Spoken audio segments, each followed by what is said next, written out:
किंवा मेरिट आहे कुठे. पण हा या देशाचा शिक्षण मंत्री जर मेरिटवर करायचा असेल तर मोदींच्या मनामध्ये या क्षणी देवेंद्र फडणवीस यांचंच नाव चालू आहे. आम्ही मनकवडे आहोत असं समजा.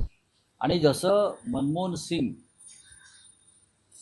यांना नरसिंह राव यांनी अर्थमंत्री केलं बिगर राजकीय व्यक्ती, तसं मिस्टर मोदी यांनी हे जे काय संघाचे स्वयंसेवक नेमतायत ना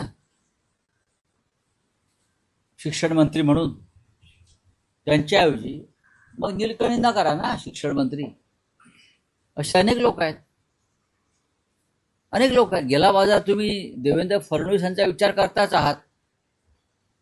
योग्य व्यक्ती आहे देवेंद्र फडणवीस आणि त्यांनाच केलं जाईल. मी ठामपणे सांगतोय. ते किती नाही म्हणाले तरी तेच शिक्षण मंत्री आहेत.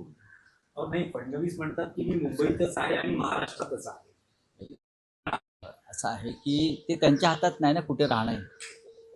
डेप्युटी सीएम पद स्वीकारणं हे त्यांच्या हातात नव्हतं ना. जेव्हा कमिशनरचा हवालदार केला